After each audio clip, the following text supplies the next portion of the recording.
Welcome, hockey fans, to the Blocking Biscuits podcast. We are back. And you know what? We've been working on this for a while. You've seen us on social media, and it's finally time to launch the Blocking Biscuits podcast. We've been canvassing senior hockey for a little while now, and I think we probably have the perfect host for this podcast. So, without further introduction, here is our host.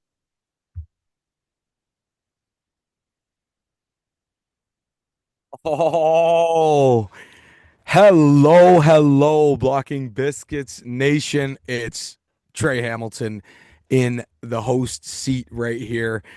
Some people's favorite, some people's least favorite hockey personality when it comes to senior hockey.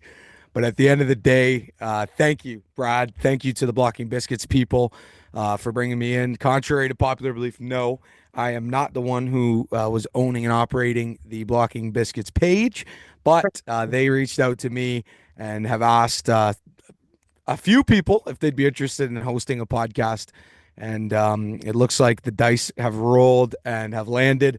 And when I heard Brad Thompson was the producer, I had a feeling that I couldn't turn this opportunity down for very obvious reasons, including a promise Brad and I made that we would be back. And we are back. And it's time. Yeah, Trey, you said it. I think I think we're back. Like To the quote Keanu Reeves, yeah, exactly. we throw the meme in there. Yeah, we'll throw the meme up on the screen. Uh, on behalf of Blocking Biscuits, the wonderful All Things Senior Hockey page, we are the Blocking Biscuits podcast. So, again, a couple months ago, it started to kind of come to light. Oh, there's this page that just started on Instagram. It's covering, senior hockey. They're trying to talk about all three leagues. And I know there's a few people that are still remaining anonymous that are, behind the whole Blocking Biscuits operation. It is owned and operated by an independent media company, and they reached out to Brad first, and got some help with some graphics, and we're looking for a producer for a potential podcast.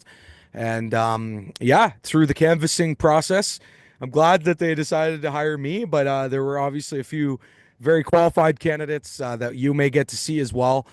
Just for now, I'm going to be hosting, going to be the primary host, but I'm sure the show and the page as it expands and grows will be welcoming in guest hosts, things like that. Obviously, I'm still busy with my own personal life, my own personal job, and so is Brad. So things are going to grow, and we're really excited for that. And, to get an opportunity to talk about really all things senior hockey, it's going to be amazing. We're not sitting here talking about like old days with Brad. Now, we're not just talking about one league, one team, anything like that.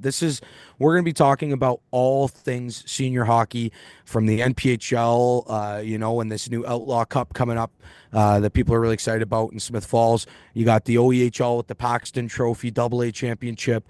You got the Allen Cup Hockey League, and, all things senior hockey in Ontario and a couple of teams in Quebec, I've heard, who joined the NPHL. We're going to be talking, and we are super excited. And the mission remains the same, guys.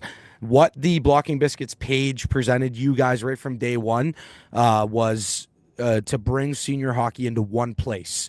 And I guess that's kind of the ultimate goal of Blocking Biscuits, to bring awareness, bring light, and bring conversation to all three of these major leagues. And eventually, hopefully, the hockey itself will be brought kind of into one place. And that's the goal that we want to see. And when they pitched it to me in the interview, they sold me on it. I've been asking for this for years, one place where you can, get all your senior hockey news, get your updates, etc. And now, getting to host a podcast, Brad, this is gonna be a lot of fun, man, and I'm glad to be on board. So Trey, you and I have had conversations about this since the day I met you in Tilsonburg at that game seven. We've had conversations about talking about senior hockey, talking about everything. Having an unbiased opinion, bringing all these leagues together. And when I was approached about Blocking Biscuits, you were obviously my first choice. So I'm glad we're sitting here together, and I'm glad we're gonna go on this adventure together. I know we're gonna bring lots of people in because, like you said, we want to be an unbiased opinion. We want to be an unbiased source for all your senior hockey. in Ontario, across Canada. So I'm glad we're starting this together. Glad we're starting this first segment together. I'm glad we're doing this first episode. But yes, factual, raw, just unfiltered hockey, senior hockey in Ontario, in Canada, and I'm looking forward to this adventure with you. It's been a long time coming, and I'm excited.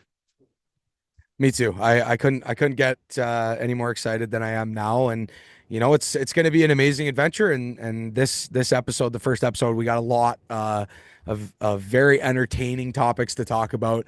And first and foremost, we're going to be focusing on guests, whether that be executives, players themselves, team owners, things like that.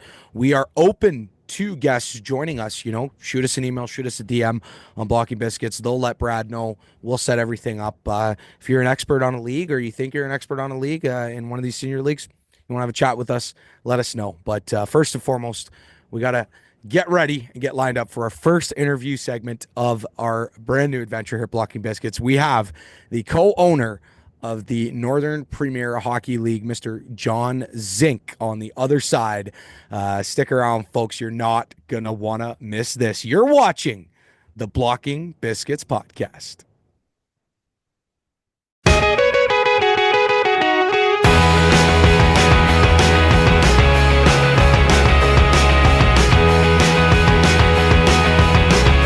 All right, guys, welcome back. I know we just teased it a few minutes ago that we would be chatting all things NPHL, and that we'd have a very special guest today joining us on behalf of the NPHL to talk kind of all things on what the NPHL is, where it came from, where it's heading, etc.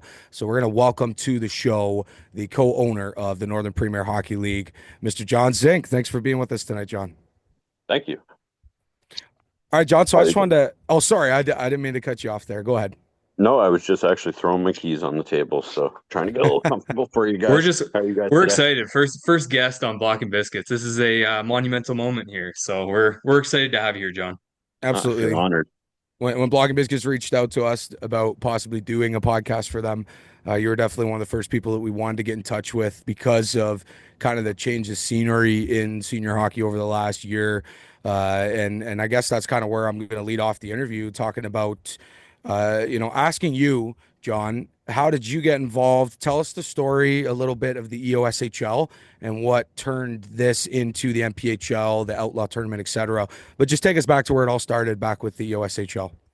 Yeah, so the OSHL, I played in it for a couple of years. Loved the league. It was great. I didn't know anything about it until obviously I got asked by one of my buddies to come to a tryout for a team, and I was like, I'm 30 years old. Like, I don't think any high-level hockey is going to want me anymore. So went out, tried out, got signed, and that's kind of where the adventure started. And when I stopped playing, I basically got asked by Mitch if I'd be interested in buying a league, and ran through my head a couple of times. And Josh, who's my business partner, I basically was at his house and said, "Hey, you want to buy a hockey league?" And he was like, "I'm in." And then the brainstorming happened, and what we could do with it, how we could make the league national, and so on, and bring it to the level it deserves, and how this market hasn't really had an opportunity to get to a national level.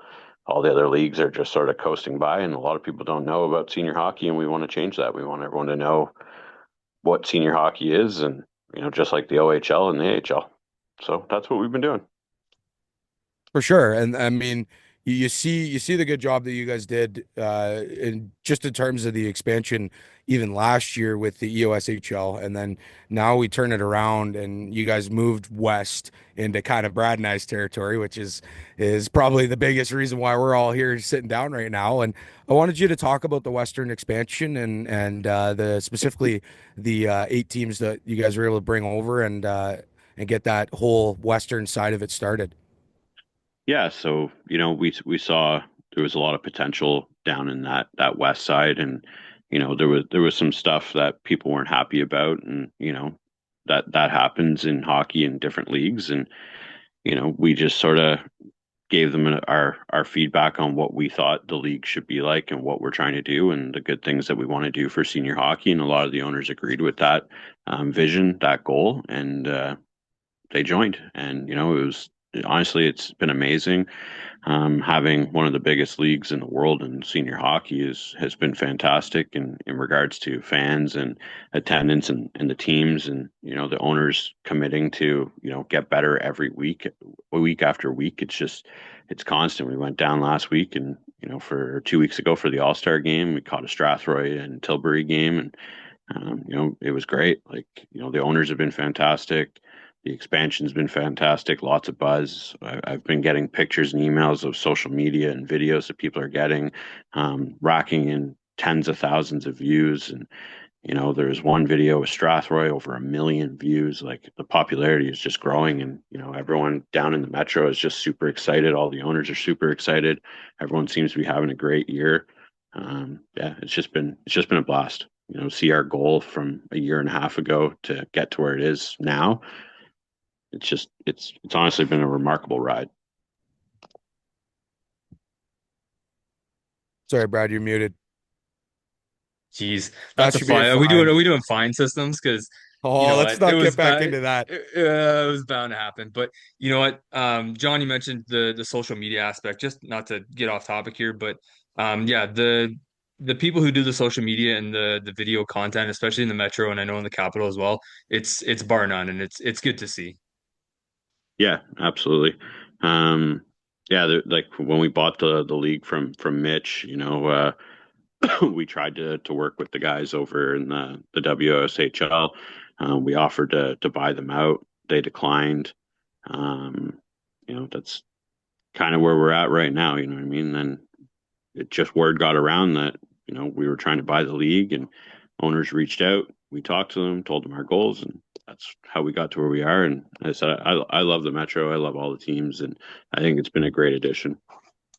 For sure. I mean, the Metro kind of is that driving force of people realizing that, there's great hockey all throughout the province. For years it was this notion of, in senior hockey at least, that, there was basically the 4 or 5 teams around the Hamilton area that were talented, and everybody else was just, old school senior hockey, a couple of, old fat guys rumbling around trying not to rack up 200 penalty minutes in a game. And, I think that what you guys already did up there after you took over from Mitch, seeing the talent, how it's expanded. Like, I watch, highlights and hear conversations about guys like Tate Leeson, and I mean, I'm just blown away at some of these guys, the Brandon Feezies of the world, Brandon Buck, some of these guys. People need to realize that there's a lot of talent in this league, and that's kind of what's going to lead me into my next question, John, for you. Is Sure. obviously I'm passionate with senior hockey. That's been, what kind of got me started out of college. Went and was working in a factory for a few years, and just like everybody else, trying to figure it out in your early 20s. And I got an opportunity with Tilsonburg a few years ago, and I give them huge thanks for kind of get my foot in the door. And then I've expanded since then. I'm now play-by-play and social media coordinator with Stratford and Orangeville, and help Brad out with things up in Acton. But being in and around the old league, the Washel, there were quite a few teams that didn't make the jump, and a lot of the rumors going around is that they were a little bit intimidated. They were maybe a bit scared with whether it be financially or geographically, whatever it might be. They were scared to come over, I guess would be the say. And for the people down here, John, there are some huge rivalries we're missing out on with those teams not coming over, specifically Petrolia, Tilsonburg, as I mentioned, yeah, Alora. And a lot of the conversation that we've had with people in and around the teams that went to the OEHL instead was that there was some type of intimidation factor, like I said, whether it be financially or whatever the reason being.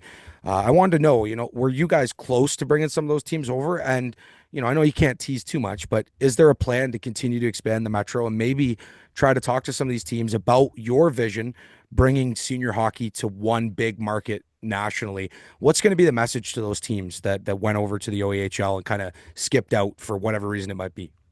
Yeah, so I'll start with that first question. So basically, I did reach out to all the teams. Some teams didn't take my call, some did take my call. That's the world we live in. Some guys don't like change, some are dedicated to where they're at. And some guys made the jump to the OEHL because they didn't have a league anymore because so many other teams decided to jump. And we had a cutoff date anyways for when teams could be registered and signed up. And some teams, reached out after, like there was Ridgetown who reached out after as well.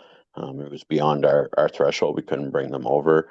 But yeah, that's one of the questions. For the other question in regards to um, what the future holds, our doors are never shut on any teams. Anyone that wants to come over and be a part of the NPHL, they can always reach out. They know our emails, they know our socials. We're pretty active on those, and they can reach out anytime.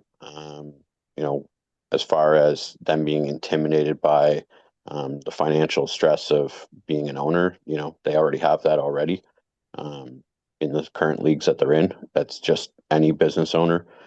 You run that risk whether you open a McDonald's or you open up a chiropractor's office. You always run into that risk, right? The big thing with us is that we don't force teams to pay players or anything. We give owners a league to play in where they can operate in and grow.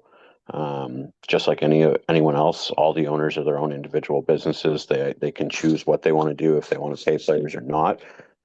We just give them a place to be competitive, to compete, to grow, to bring in fans. And if that means you gotta, the old saying is you gotta spend a buck to make a buck, right? So sometimes, you might have to spend money if you want to get a Brandon Prust or, a Brian Bickle or somebody of a high caliber name, right? It's going to put seats in there. Yeah, there's great teams in the NPHL. Every league has top teams and lower teams included in the NPHL. We can definitely talk further on that regard as well. If you guys have any other questions into that, I don't want to really lead you into anything, but it's your show. I'll let you guys ask any questions you want. I'm a pretty open book. I was with, all the other owners when I spoke to them about joining the NPHL. The one thing that we definitely are proud of over here is our transparency. We don't really hide anything. Well, sounds like you're spilling a bit of tea there, but and we'll leave it at that. I think you kind of covered everything, and it's we're excited to see what happens in the future for the NPHL. One thing you mentioned earlier though was the All-Star game. I had the privilege of being in Alvinston for the first ever Metropolitan All-Star game. Amazing event. We know Alvinston always puts on a show. Packed barn in the Hive as always. They've got the jumbotron, they've got the fans, they've got the whole experience. And so, from your view, how was that as for the first NPHL Metro Division All-Star game? What did you see, and what can we take into next year? So honestly, I thought that day was amazing. Going down there, seeing all the top guys from every team there, all the smiles, the joy that everyone had, the fans, the kids, the whole place was just such a positive vibe.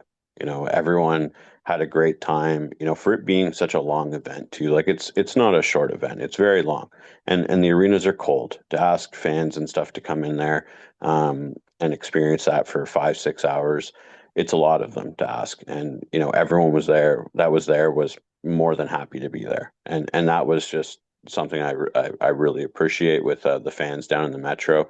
The players had a blast. The show they put on, Randall with that unbelievable goal, and Just highlight worthy. oh, and the save on Shrimp was just insane. Like the guys put on a show. You know what I mean? Like they put on a show for the fans. They showed their caliber. They showed why they're in this league. It was an unreal day. The other thing I saw was the camaraderie between the players. All these guys play each other on a weekly basis, and you get them all on the ice together. They're having a good time. Everyone's, taking videos, taking pictures, and it just shows what the game means to all these guys. So it's really great to see. And then, I mean, the Saturday after you guys went to the Capitol for your second annual All-Star game. I followed along because we at Blocking Biscuits proudly sponsored both the All-Star games. So I was following along, and we posted the scores. How'd everything go up there in Tweed? I That was once again another unreal day. Like the Yeah. game, it looked like it was going to be a runaway because it was 3-0. It didn't look like the West had much to give. compared to the East, but wow, did that game ever turn around real quick? It was a stranglehold on both teams there. It went back and forth for a while, and Both it ended both up. both games had incredible pace from what I watched. Yeah, it was unreal. Both games were crazy. Like the Metro definitely came out on a firing squad. Um, the Capital side kind of played a little more cautious game in a way, but they were like they you could tell both teams wanted to win. But going back to what you had mentioned earlier there about the camaraderie, that was at both games too, and that's one thing we love about the All-Star game is, these guys are enemies 99% of the time, especially when they play each other. And then here they are getting to meet the other guy, meet them, shake their hands, be in the room with them, play with top talent. Every line is amazing. Every line is good. You go out there, everyone is supporting everyone. When guys are shooting or skating for the fastest skater or whatever event they're participating in, they're clapping, they're smacking their sticks, they're cheering, they're having a good time. All of a sudden, they're teammates. They're not enemies. And that's a beauty thing about the All-Star game. Well, now I can switch the focus perfectly, John. You walked me right into it. I appreciate it. But obviously, it's an amazing event, and that was a big standard for a lot of people that I've talked to in terms of when they joined the NPHL. That was a big selling point, was things like an All-Star game. Like that's huge. There's always senior leagues always name All-Stars. They never actually get the guys together and allow the fans, who people don't realize. A majority of people don't realize the fans are what keep this whole thing going, right? Obviously, you got to make money, and the people that come and watch and support are the ones that are helping these teams continue and to attract sponsors to, like I said, there turn your team into a very impressive and talented roster. So, but at the end of the day, the biggest selling point was obviously the Outlaw Cup. This is coming up in April in Smiths Falls. It's going to be an incredible week. I'm super excited. I know there's a lot of people super excited. And just tell us about the basics, and tell us about the sponsors. I've heard you guys got some really good sponsors, and actually, that reminds me, you guys did a couple of radio commercials through TSN. So actually, why don't we, Brad? Why don't you throw those up on the screen right now? We'll get those radio ads, and we'll be right back. And John, if you want to answer the question, we'll be right back, guys. Enjoy the radio ads for the Outlaw Cup.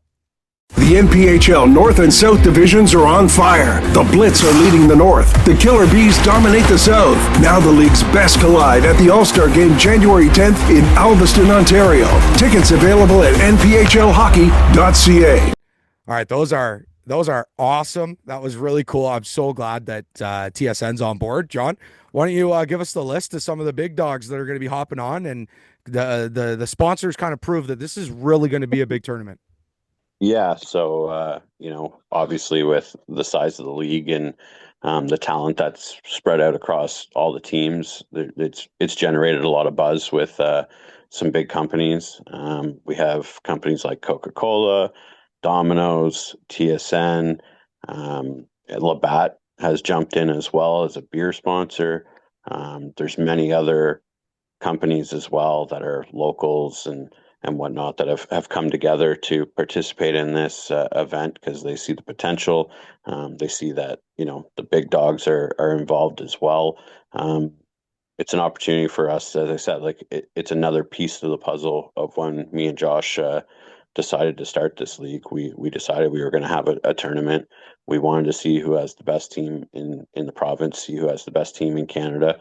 And we want to showcase that, and we want to showcase the talent that's out here that people aren't aware of. And this tournament is going to do that. Yeah, it's gonna be amazing. And for those of you who are not aware, coming up at the end of April, so it's gonna be, John, do you want to break down the dates for us? It's the last weekend of April into the first weekend of May, I believe, right? Yeah, so it starts on April 24th on the Friday, and it'll carry on till May 2nd on the Saturday for the championship game. Friday night will be opening night. There should be one game. Saturday is going to have 5 games, and Sunday will be 4 games. That'll be the round robin. And then Monday to Thursday, there'll be one game per night, which will be the quarterfinals. And then the semifinals, there's 2 games on Friday for that. They'll start at about 4 o'clock, I believe, and the second game is at 7:30. And then the championship game to see who is the Outlaw Cup winner is going to be Saturday at 3 o'clock. That is going to be amazing. I cannot wait to see that. Sounds like a busy The, week for me and you, it's Trey. That's gonna oh be yeah, awesome. it's going to be busy for everybody involved with Blocking Biscuits. Obviously, we're just the ones who get to talk about stuff on the podcast, but for the guys actually running all the social media side of it, that's going to be a stressful week. A lot of graphics are going to have to be made, and I'm just glad that I'm just going to be talking about it because that makes things a lot easier. But John, before we let you go, I just wanted to ask you, you don't have to give us anything because, obviously you're a busy man. You're dealing with a lot of the business side of things. Behind closed doors, and we commend you for that because obviously owning and co-owning a hockey league is not easy, especially one of this size. But we just wanted to ask you, is there anything you can give us in terms of that little chat we had earlier on the future? Is there anything you're willing to spill the beans on in terms of things in the works right now? Sure. I will spill the beans on, for one, the winner of the Outlaw Cup is definitely going to be going home with $25,000. That's going to be a big chunk. It's juicy. Yeah. So that's definitely something to look forward to for the teams and for the hometown that they represent. Also, there's definitely things in the woodworks. Nothing is concrete right now. So I can't really give you too much details because we're working on things. There's big things coming. I kind of spilt the tea a little bit earlier about going to the national level. So stay tuned, and Well, you'll hear when some you have things. something to announce, you're gonna come back on Blocking Biscuits to make those announcements, obviously. Yeah, I was I gonna will make a say, I will make a promise. I The was gonna first say Oh, that's there we announcement. go. You mark it. Yeah, we'll mark it there. John's gonna be back on to make some big announcements yeah, coming up. this is just our first conversation, so I'm sure the amount of prying that Brad and I can do by the end of the Outlaw Cup, maybe we'll get a few things. But thanks so much, John Zinck, co-owner of the NPHL. That's the Northern Premier Hockey League. Can't wait for the Outlaw Cup tournament, John. Hopefully, we'll be able to chat with you in the future, buddy. Thanks so much for being here with us today. Thanks, guys. I really appreciate it. No, thank you, John. It's awesome. All right, have a good Thanks, night, guys. John. We'll be in Yeah, touch. All right, sounds good. guys, that was Mr. John Zinck, the co-owner of the Northern Premier Hockey League. Stick around. We'll be right back after this commercial break. We got lots to talk about. We got 3 leagues to cover, and we can't wait to bring it to you here on Blocking Biscuits.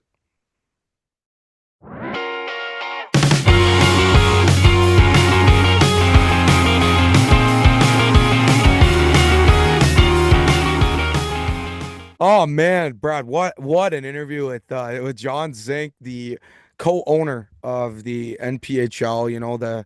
The crazy tea that we were able to get and the stuff that we weren't able to get. Can't wait, until the next time we get to sit down with him and I'm sure you'll be able to pry some information out of him next time. So I'm gonna be texting him as we speak because it's just what a first episode and what a he's spilling the tea and he basically told us he's gonna spill some tea later on. So mhm. stay tuned for future episodes because John already said if we get news we're gonna drop it on Blocking Biscuits. So Absolutely, and like we said, we're your hub. We're the hub for all things senior hockey. And looking at that outlaw tournament, hearing the news of 25 grand is the pot.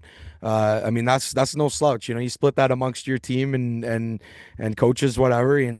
Maybe that 25 grand will be what helps entice some of these teams because they had to do something. The NPHL had to do something for these teams down here. It's a long drive. It's a week-long tournament. It's going to be a little bit complicated, but for some of these teams down here like Elmvale and Stratford and Strathroy and Orangeville and Six Nations, to hear about that might get the guys fired up even more in these playoffs, man. I can't wait to see it. It's going to be something electric. So, how do you but think we get on that? How do you think we get on that yeah, 25 grand or I what? guess we got to start a team. That's the only only way. But I don't know. But you look at it. So many big things coming with the NPHL. But we'll break down the Outlaw tournament later on in the show. One of our closing Yeah. segments, guys. For now, we want to kind of switch the focus because we're talking all things senior hockey. Let's switch the focus over to the OEHL. A great story for them. We got to see it last year with Minto winning back-to-back championships and going to the Allen Cup last year, putting up a good fight. They took down Wentworth in one of those games, proved that the AA team could compete with the AAA guys. And, they expanded their league big time this year. It wasn't just the NPHL that expanded. They brought in a bunch of teams. You look at, the Petrolias, the Aloras, the historic teams, Tillsonburg, I mean, they were able to land a lot of these teams, and Aaron Outlaws, making a big step in the right direction this year, signing a lot of guys. They absorbed teams like Dunville that are really community based, and for the OEHL, I think it was a good off season for them, Brad, and I think they're definitely moving in the right direction with some things. Obviously, some news came out recently that we're gonna get to. I'm not gonna tease it too much, but I think it was overall a good off season for the OEHL. A lot of old WOAA teams who kind of came back to the fold. And we kind of look at it and we look at the travel aspect, and we talked about that in our next interview. But yes, they absolutely are having a good season. They're having a competitive season. There's a lot of good teams within the league. But like we said, there's some questions to be asked, and there's some breaking news to be had. So I'm looking forward to our next interview. For sure. It was a good time. We didn't talk about in this little portion here one of the biggest surprises in the OEHL. We have a brand new team, an expansion franchise that head straight into the North Conference, by the way, not the South Conference. The North Conference, man, you got the Ripleys up there. You Yeah. know what I mean? You got Saugeen, you got some of these teams that are meaning business looking to win a Paxton Trophy. And this small group of guys had a dream. They put this all together, and they are so far one of the biggest success stories in all of senior hockey so far in 25-26. Not only a story, but a firm supporter of Blocking Biscuits from Yeah, day one. yeah, we are super happy, super excited, guys, to welcome to the show uh, Mr. Scott Thompson and Jared Robertson, the president and general manager, two separate entities of the Elmvale Harvesters. We're going to jump to that interview right now.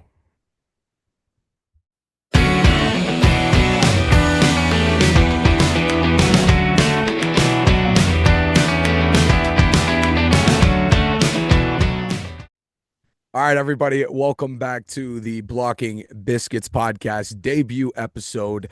This has been a lot of fun so far, and we can't wait to see where this segment is heading as we start to shift the focus to the OEHL. I got to give my shout out to Rich Wigmore and the Allure Rocks. They got me this Yeah, I got beautiful, mine too, buddy. yeah, got me this beautiful hat last year. But this segment is not going to be all about Allure. I'm sorry, Rich. We're actually focusing on another team. Maybe they don't quite have the history of the Allure Rocks, but they're just getting started, and man, oh man, they've done an incredible job so far. These two guys are a big part of that. Welcome to the show, Scott Thompson, Jared Robertson.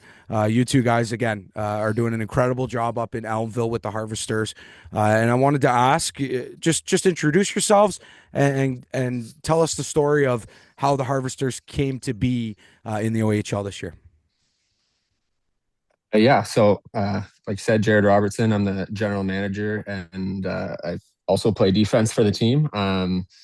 It's really been a whirlwind, honestly. It's crazy to think, this got started 11 months ago, not even a year, and we're already almost on our first regular season. So yeah, I was out at an OAHL game last season, watching the playoffs, and just thought to myself, if they can do it here, we can do it in Elmvale. Kind of got the ball rolling, and from there, the community just supported us 100% in kind of every facet of getting this thing going. Like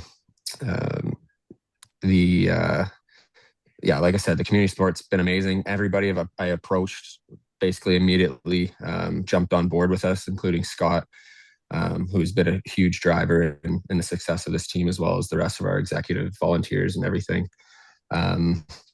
Was just really a passion thing for me growing up in Elmvale. As for Scott, we both played minor hockey in Elmvale. The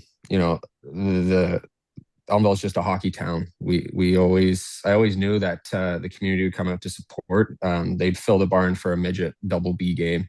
That's how much they love hockey there. So to get the talent that we have on that ice now, and to fill the barn night after night, and just to see the community support all over the place has been amazing. Like I said, just a whirlwind.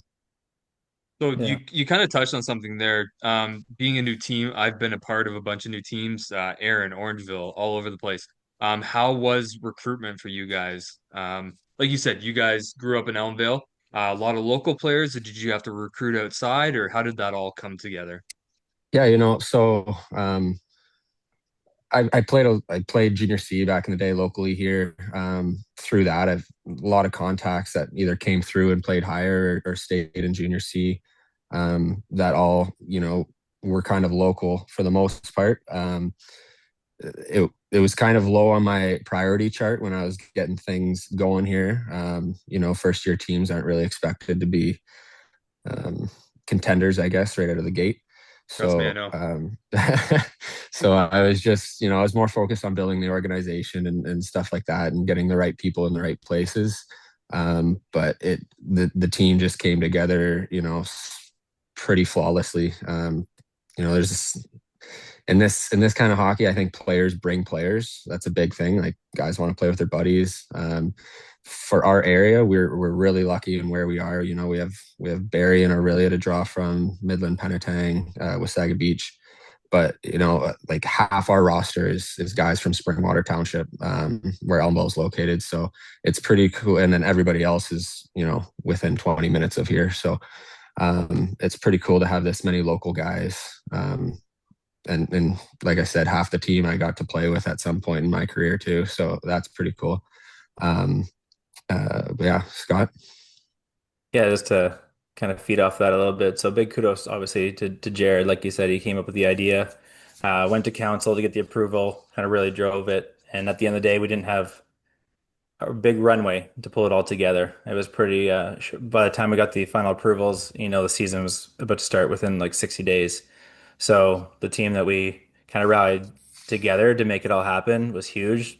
Obviously, ton of time put into it, some sleepless nights, some gray hair on the head that I didn't have before this, but nonetheless, huge support from sponsors. We have some pretty incredible sponsors throughout the community, but just to see the whole team come around it, support it from the young kids up to the older generation. Sometimes, Jared and I will just take a step back and look around the rink during the game and just like soak it in for a minute. Um, so it's been awesome to see. Obviously, playoffs around the corner, so we're super excited to see how that goes. But the experience overall has been life changing, and we're already starting to think about next season too, which is kind of the right attitude. But everyone sees the top of the iceberg, that theory about the iceberg. Everyone sees that, but they don't see what's happening kind of below the water, right? There's a lot of moving parts, a lot of things happen day to day, and yeah, no, it's just been overall awesome to say the Y- least. you say tip of the iceberg, and that's the perfect analogy. I work behind the scenes with the Coyotes, and so you talk about community, you talk about community engagement, you talk about all that stuff. How's the fan engagement been? Do you guys have the bar at the rink? Do you guys do the outdoor stuff? Do you do the booster room game nights, chill? Like, what's the community outreach been like with your program?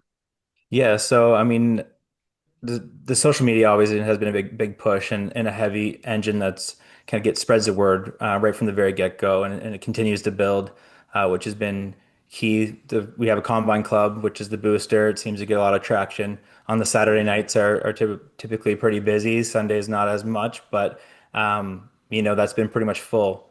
So we have that. We've done a cornhole tournament at Quail's Brewery, which had a great showing as well. We're thinking of other things to do. But we do the intermission stuff, the chuck a puck, which the kids love.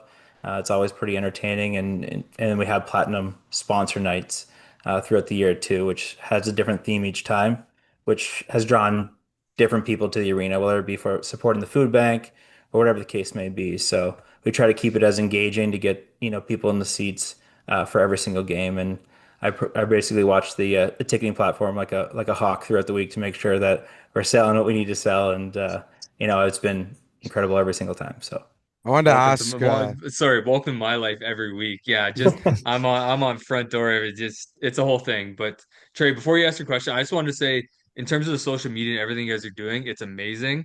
yeah, Um, the reason we wanted to have you on the first episode is you guys have been such big supporters of what Blocking Biscuits was doing early on, in terms of the social media and sharing our content and getting involved. So whoever's doing that or whoever's working your social media, they're definitely doing a great job because we can see everything you guys are doing in Elmvale. and it's kudos to you guys.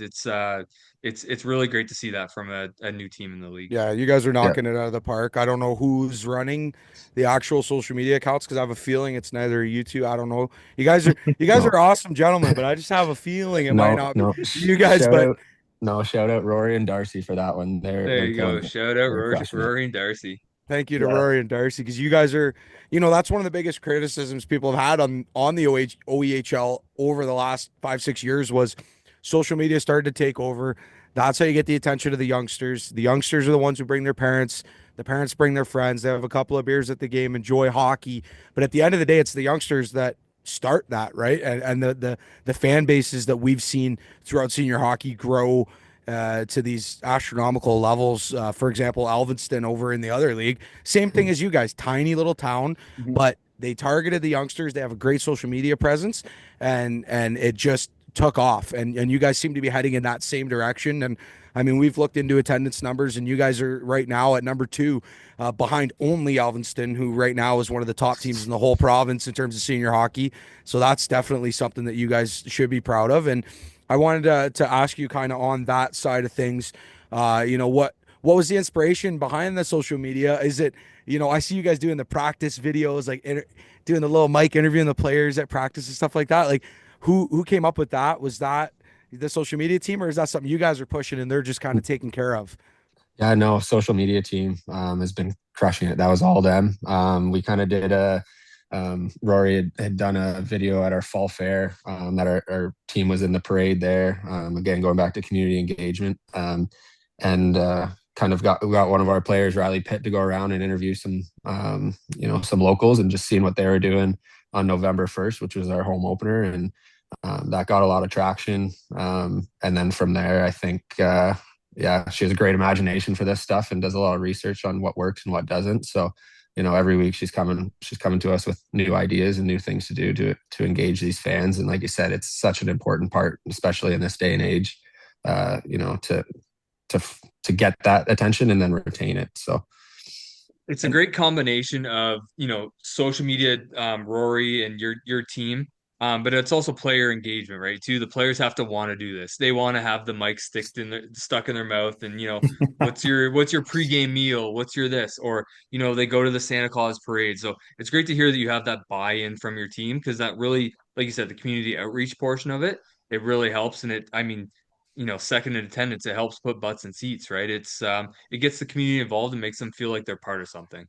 Yeah, absolutely. And, a platform like yours is an incredible way for everybody to learn from each other. So some of the ideas, you come up with or that I thought about, maybe you see a different team doing it, or, maybe the NHL level, they're doing something fun like that, or NCAA, OHL, all those different leagues have, ideas to feed from. So, um, it's nice to be able to learn from what's working well from other teams and kind of put that into play as well. Yeah, you guys have hit it out of the park, like I said, and that's one of the big reasons we're proud of, being able to say we had you guys on for this first episode because we wanted to, right from day one, before, like I said, I was even involved with Blocking Biscuits. I was just the guy they were messaging, asking questions about the NPHL, and now here we are, full circle. But hearing stories from them about you guys were offering them to come up to a game and they didn't have anybody to send, I don't think. So now that might be me, and I can't wait because that would be a great time up in Elmvale. And I'm really, really going to look forward to that if we can make something work, obviously. But no, you guys have done a great job. And I wanted to kind of switch the focus from all the happy stuff and the crazy stuff and the getting people in the seats and stuff. You guys have done a great job of that. Now, it comes to the questions about first year team. You guys are going to be entering the postseason here, one of the higher seeds in the North. What's you're facing teams that have done this for years, and they have guys that show up to their 6-7 whatever the require. Oh, I just said a terrible phrase right there. There are 7 or 8 games that they have to for the regular season, and then come out and give it all in the playoffs. What's the playoff mentality going to be like for the Elmvale Harvesters in year one? And realistically, there's probably not a lot of people giving you guys a shot to win it all, but you guys have Blocking Biscuits vote right now. But what's going to be the mentality, guys, heading into that postseason, and what do you guys have to do to win the Paxton Trophy this year? I mean, like our team has so much belief in each other and the whole squad. Like we've proven we can beat, anybody in the league on any given night.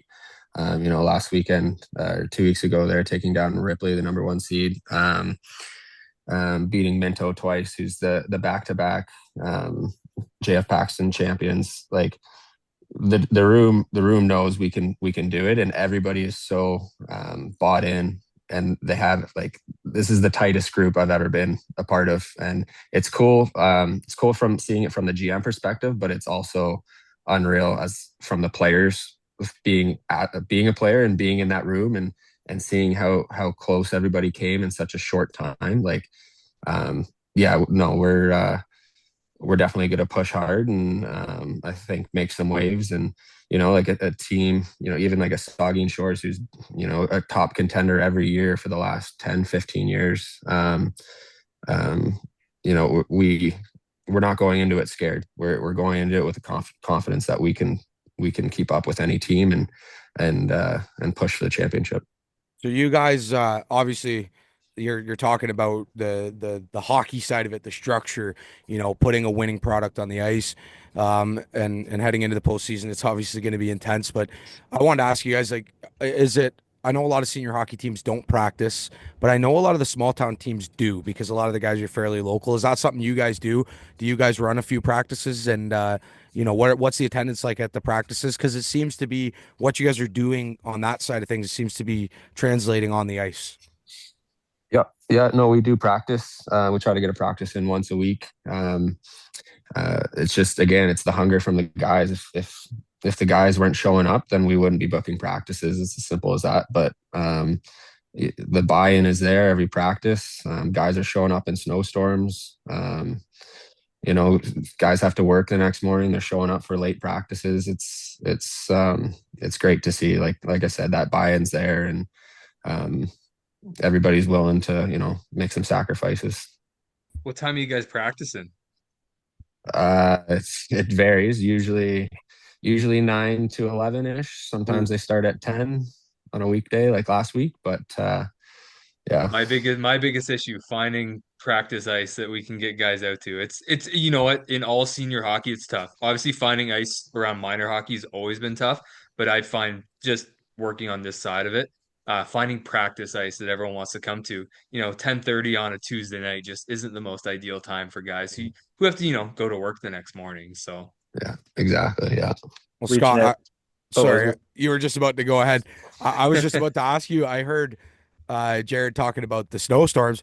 I want to ask you on your side of it, dealing with the OEHL's travel regimen for the players. Like, what's that like for you guys? You guys have a bus? Like, because that's got to be real tough. That's the one knock on the OEHL big time, is the travel. And what have you guys found? What are the challenges in year one? And what are some of the things you guys have overcome as a team to make sure you bring a full lineup, on some of these 2-3 hour road trips? Yeah, no, that's a great question. There's definitely a couple hikes involved when you go to play Ripley. It's almost a 3-hour drive. In the middle of winter is not the easiest, travel opportunity to get there. So we have a coach bus that we've arranged. When we play Creemore and Shelburne, Thornbury, everybody drives themselves. But when we go for the long hikes, we have the coach bus aligned, which Jared and I have talked about before. I think it's brought the team together. It's expensive getting a coach bus for everybody, but I think it's worth every penny. One, they get there safely. They get an opportunity to, chat and connect on the way there and the way back. Everyone gets there at one time. Everyone gets home safely. So, that is what we've done for them, and it's worked out really well. We use Hammond transportation, so that's something we'll continue to do into the playoffs as well.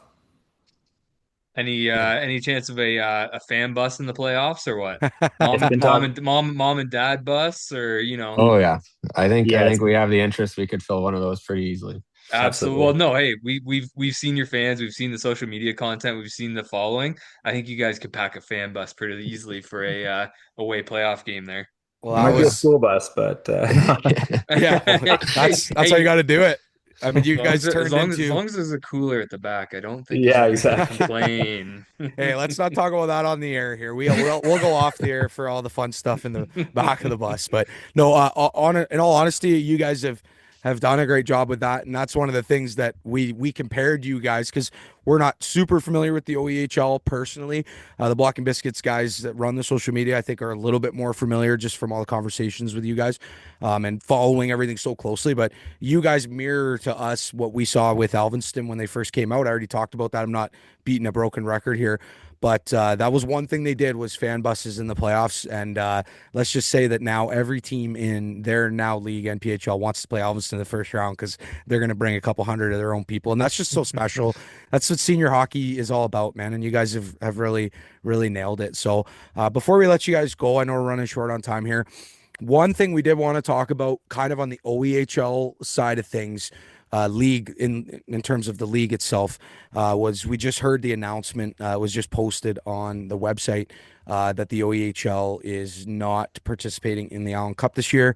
I know that there was rumblings that this was already decided months ago, but this is now public news. And as a new franchise, I think a lot of people were probably curious as the goal isn't just to win the Paxton Trophy, although that's the biggest goal for now that news is out. But, I can imagine your guys' goal when you guys bought into the OHL and paid the league fees, et cetera, was, to maybe one day compete for an Allen Cup. And what's the news been like for you guys dealing with the news? Excuse me.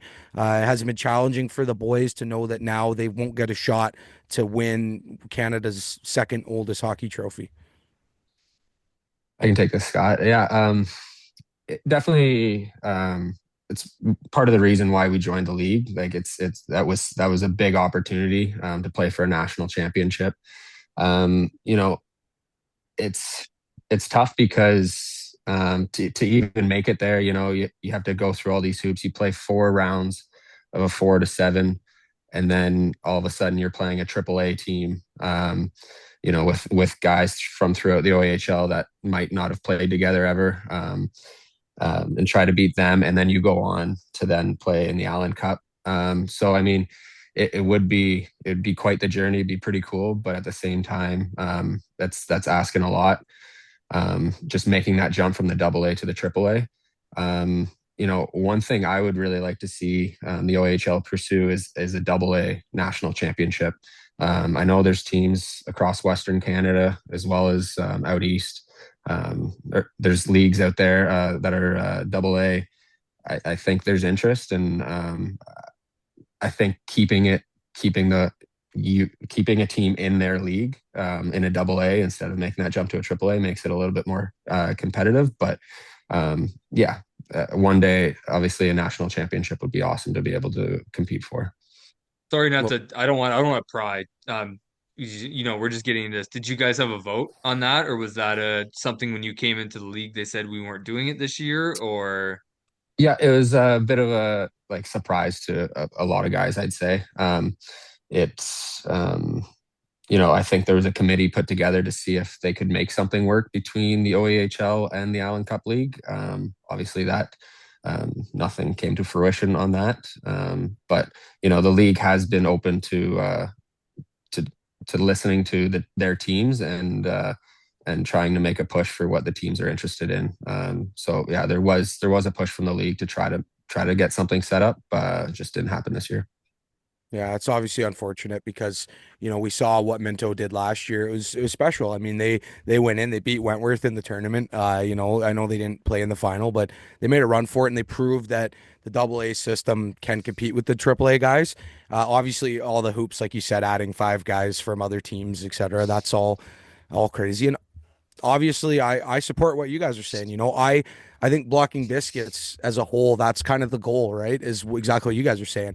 Whether it be with Hockey Canada or, a AA, whatever, senior hockey, provincial, national championship. Because there's, from the NPHL, the OEHL out in the Maritimes, Quebec, down in the Western provinces, we know that there's AA hockey clubs all across the country. And it's unfortunate the way that the Allen Cup situation's kind of unfolding this year.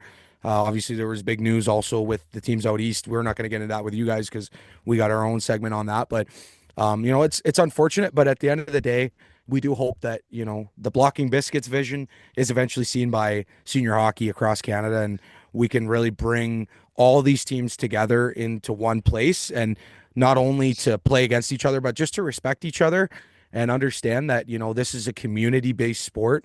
More than anything, this is real hockey, right? This is guys blocking shots, going to work on Monday morning after, blocking 10 shots in Creemore on a Friday. Like that's amazing, right? I love to see that stuff. And hopefully one day we can bring everybody together and kind of meet that common ground and play for a true national championship that's not, controlled by AAA Hockey Canada. So Episode one, Absolutely. we're already stating our goals here. We're trying to bring it all together, right? We're just hey, on a look, mission look, on a mission to civilize here. We're I'm a just we're I'm we're a rolling through. Philadelphia Flyers fan, Brad. I'm a Philadelphia Flyers fan, And the buddy. I got Crosby, nothing. I got nothing to cheer for. That guy on Scott's jersey has scored like 4 points a game against my team since I was like 2 years old. So I am done with this. I want to see senior hockey succeed because I guarantee you we'll have a senior hockey AA national championship before the Philadelphia Flyers win another Stanley Cup. That is that. So I'd take that bet any day. all right, guys. Well, we're running short on time. Thank you so much for joining us tonight, Scott and Jared. Any closing shout outs you guys want to give to the community? Any sponsors, players, anything like that? Go ahead. The floor is yours. Yeah, I think just obviously the community as a whole. Thank you so much for rallying behind us, the sponsors who stepped up, all of them, from the platinums all the way down to the ad sponsors. Everyone, every little bit helped and counted and meant the world. The volunteer crew that we have, not just the executive volunteers, but the volunteer crew who's showed up day in every game, day in and day out, and wanted to be there and completely bought in. And the players who also have bought into and with the hate to lose mentality. Just thanking everybody. We got a long ways to go. This is just kind of the first little bit. So excited to see what the future holds, and a big thank you to Jared for putting it all together from the very start and bringing it to life for sure. And shout out to you guys too. This is awesome. I know our Yeah, players love it. Being able to see what you guys are doing, and bringing senior hockey to the stage here. Like you said, it's great hockey. There's great leagues in Ontario, and there's some top tier talent in these leagues that people might not know about. So yeah, hats off to you guys for doing this. Yeah, you're doing great. We appreciate that because, like I said, you've been kind of one of our biggest supporters since day one, and we're happy to finally put a voice to everything. And this is we're so happy to have you guys on. Yeah, if you guys ever want to join us again, you just let us know. It's been a great time tonight, Scott and Jared. And also, if you guys have any players that might be interested in hopping on for a call and maybe talking a little bad about their GM, get some tea for us. We'd really appreciate it. We'll be in Absolutely. touch.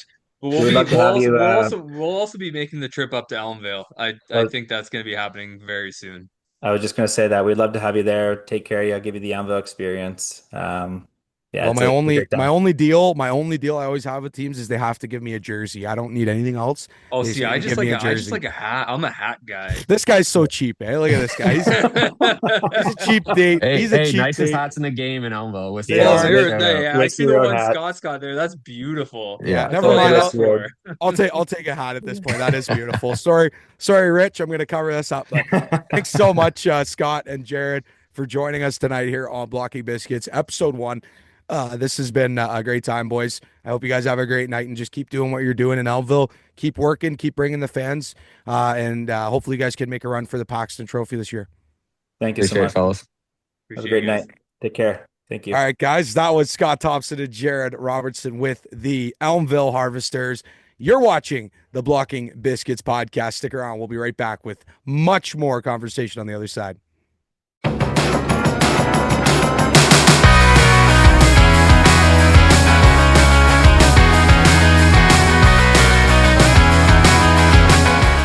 Oh man, that was another great interview, Brad. Just such a great time talking all things Elmville with Scott and Jared. I mean, What a they're great just- first episode. Like, Yeah. what else could we ask for? Yeah, I mean, at the end of the day, we had this Blocking Biscuits themselves had this goal, and we're kind of helping bring it together and to sit down and talk with those two young gentlemen, breaking down what goes into, operating a hockey team at the senior hockey level, and, just sharing the great success story that they've been so far, selling out games, having some big crowds, and, getting the coach bus and the platinum sponsors and everything. It's been, that was just a great interview, Brad. I'm really happy that we got to get that one done. I relate a lot to them just because everything I've done throughout the years, whether it was with Aaron, whether it was with Orangeville, with Halton Hills now, it's just I relate a lot to that just because, we deal with all that. The coach buses, the community engagement. It's something I think about every day when we have games in Acton every Saturday. It's great to hear from another perspective, especially from someone who's been super successful. They're brand new. They've come to a small town, and it's really good to see the community involvement. And I look forward to learning from those guys and taking what they've done and apply it to my job. Yeah, I mean, look at them. They have a bunch of young kids. Like we said, we talked about Jacob Kelly off the Yeah. top. He's probably one of the best players in the OEHL. Spent time in the queue with Ramuski, and I mean, he's got 53 points in 18 games in the Jacob OEHL. Kelly, Riley Pitt, those guys, yeah, Yep. they've built a great program there. And I mean, they're committing these guys, right? These guys are coming in, they're practicing, on, like he said, Tuesday nights at 9 o'clock, Thursday nights at, 10 to midnight. Like it's crazy. And, Yeah. to think that they got all this built in 1 year here, in less than a year. I mean, they talked about it in the interview, and, they really didn't know this was going to hit the ground running till August of 2025, and here we are sitting in January 26th, and they're one of the most successful senior teams in the province this year, and it's a great feel good story, and I'm so glad we got to talk to them about everything around the team, and that's brought to light. They also brought to light a couple of things that people were curious about.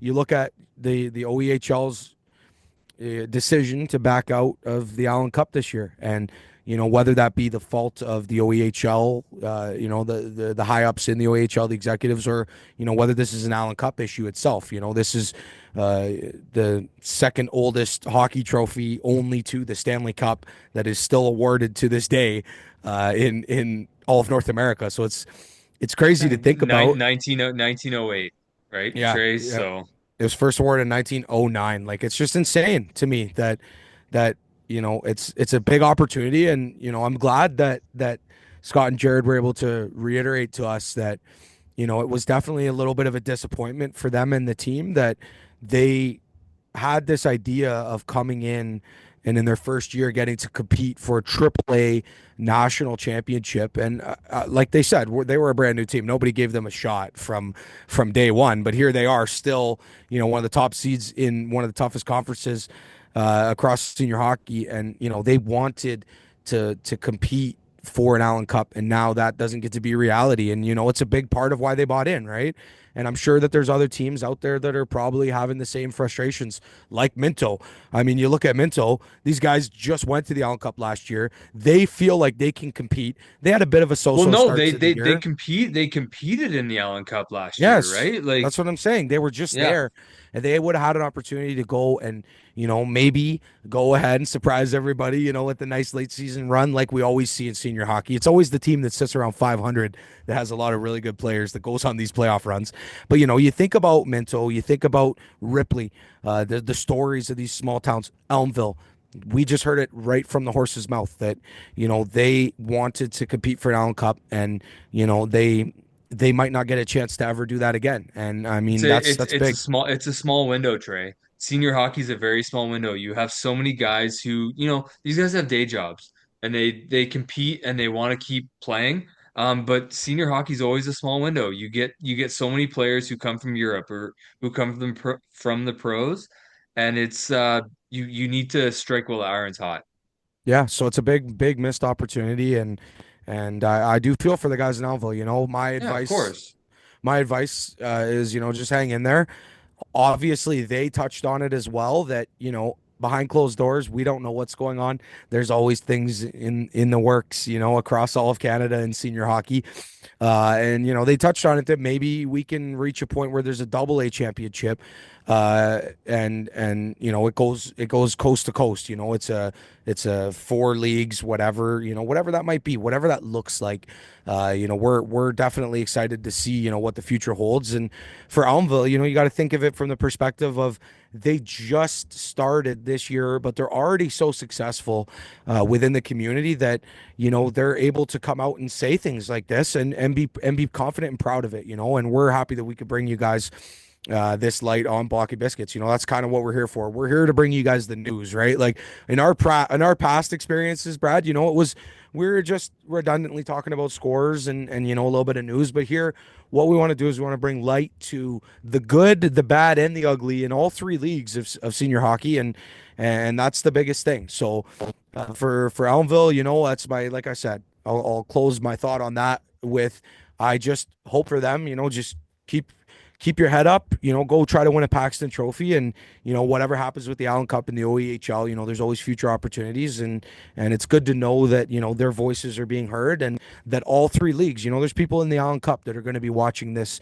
and they're going to hear that a team like Elmvale, who bought into the OEHL with obviously not only the promise of competing for the Allen Cup, but financially you're obligated to provide a statement towards that league based upon playing for a national championship. The league fees, etc., that you sign up for in any one of these leagues. If they're promising something and they're not able to deliver, and like I said, maybe it's not the OEHL's fault at the end of the day, but that's a tough decision, and you got to feel for the guys in this spot. So.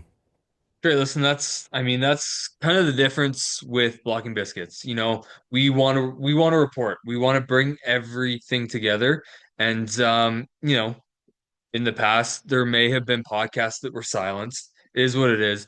But we want to make sure that we want to um we want to have all the facts, and we want to bring everything out in the open, and it's just that's what we're gonna do, and we're gonna continue to do it. And it's great to have guys like Elmville on who can tell us exactly their perspective, because that's the only way we can tell the story, is if all the teams buy in and we can give them their perspective. Yeah, and that's the thing, is that now we don't work for a league.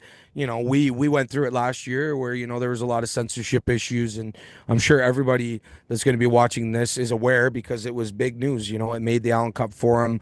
People in the then WAA and new OEHL, it had just changed the name last year. People were talking about it. That we were big news at the time, in a good way, bad way, whatever.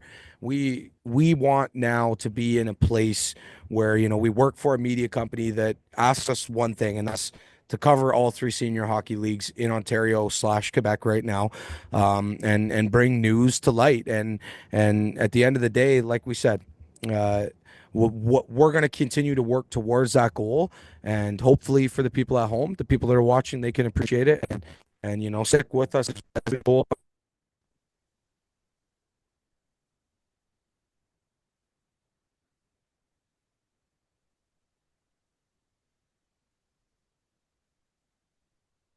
Sure, you said something inspirational there, Trey, but I think we lost you on the thing. Honestly, Trey, I know what you said. All right, Brad. All right, I just got to cut you off right there, because clearly there's some stuff we got to get off our chest. And you know what? I've been sitting here and we've just been playing it, the nice way. And I can't do it. There's an elephant in the room. There's an issue at hand that, we have to address. And it's that Brad Thompson and Treh Hamilton are back on a podcast. And, there's people that are going to be asking questions, and there's people that are going to be upset. And there's going to be people that are like, hey, I remember those guys. And at the end of the day, there might be people that are watching that don't know what we're talking about. And that's fine. We'll get into it a little bit. And I'm just going to say, you know what? We came from a situation where, if you watch the intro of the episode, Brad and I both were like, hey, we're back. Because we had a really, really rough end to our last situation, our last league that we were in. We were the guys. We were the ones, along with a few of our co-hosts, that it's been tough, not being able to hang out with those guys. But I'm not going to get into that. They have their own voices and their own opinions. But at the end of the day, we were part of a controlled panel of guys that felt like we didn't have the freedom to the press. That's basically the way I'll put it. There was news that we wanted to talk about that we weren't allowed to talk about. There was, stories that we wanted to break that we weren't allowed to break. And at the end of the day, what Blocking Biscuits here has done for us is given us that freedom to, as long as the story is factual, as long as the information we're providing is correct, true, and tested, and there's sources involved, there's we get the freedom to be able to do that. And that's something that's big to both of us.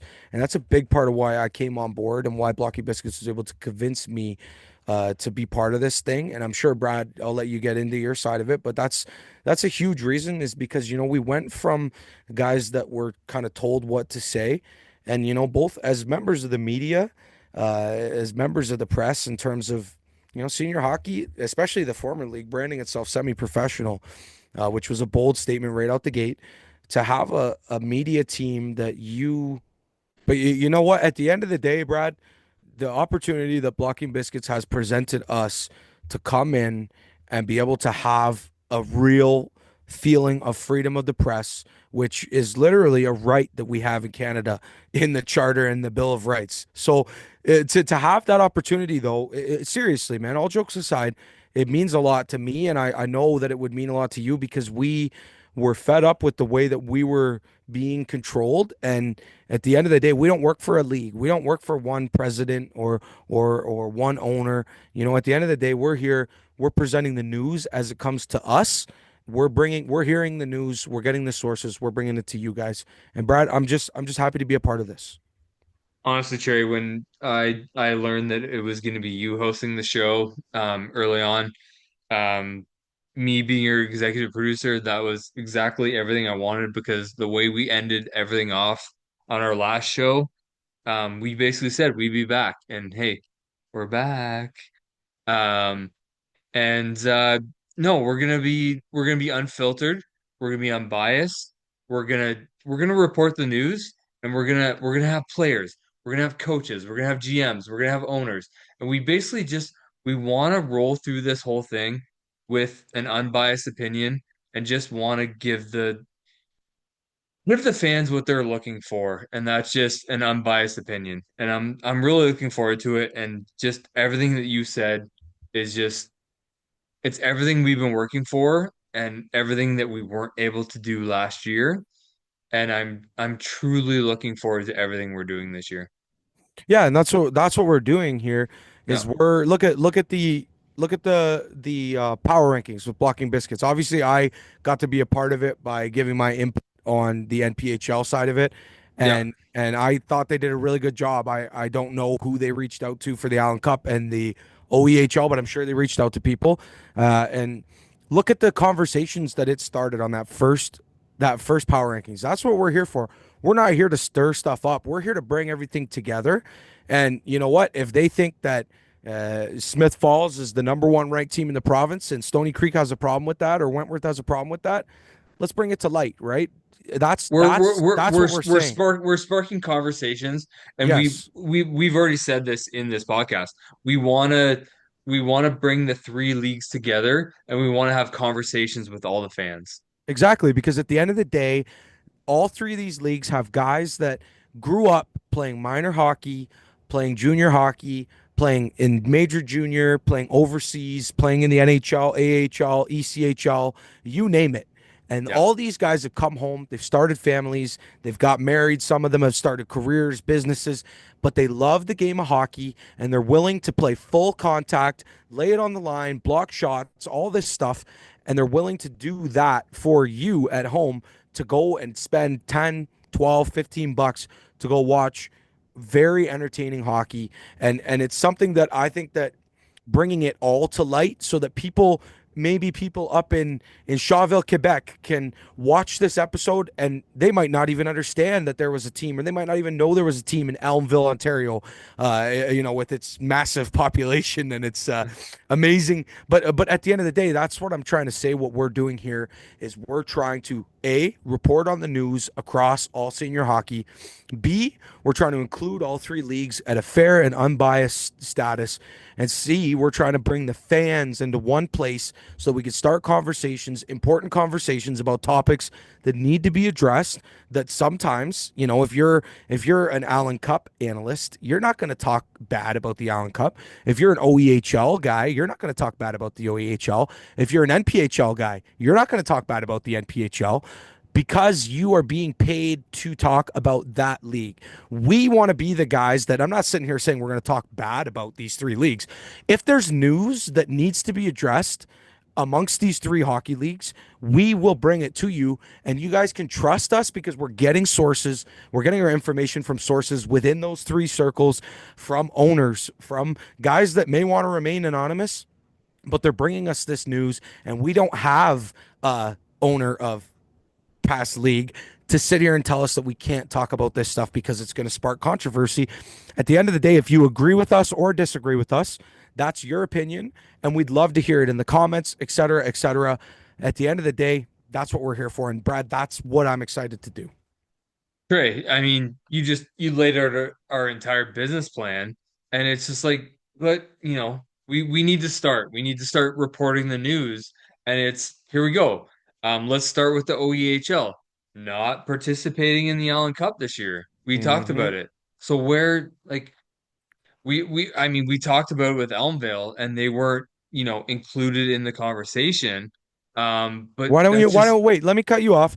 Why don't yeah. you pull up the news article on the OEHL, Brad, and read it for the people at home, because there might be people that say, "Oh, that's not true. I heard this and that from my friend." Well, we got the news right here. It's right on the OEHL website, and Brad, if you want to read the press release, it's plain and simple. You guys also would have heard it in our interview with the president and general manager of Elmvale that these teams were promised to be a part of a national championship. And the buy-in, we know publicly, the buy-in for the OEHL was around 20,000. And there are teams that Tilsonburg, Petrolia, etc. We don't know if those teams paid the 20 grand, but we know that They were promised a chance for the Allen Cup, right? exactly. If you're a guy, I know Mike Hawley in Tilsonburg. I worked for Mike, and if he had an opportunity, he's asking, should I join the NPHL or should I join the OEHL? And he thinks, you know what? Why not get back into Hockey Canada and have an opportunity? And I'm not saying that this is what Mike's thinking. I'm just saying that I would understand if that was his thought process. Why not get back into Hockey Canada and compete for a senior AAA? I just won the former league championship. We have a great fan base. We have a great team here in Tilsonburg. Why don't we try to compete for an Allen Cup? And then all of a sudden you buy in, and near the end of the regular season, the league decides to make an announcement that you're not competing for the Allen Cup. And that's got to be a point of confusion and frustration, right? So, I'll let you go ahead. I can read it right here from the OEHL website. The Yeah. 2026 Allen Cup. Due to the length of OEHL playoffs, OEHL teams have opted not to challenge the ACHL champion and will not participate in the 2026 Allen Cup. Discussions are ongoing regarding 2027 Allen Cup participation. But like we talked about with Elmvale, this was not something that was, originally expressed to them.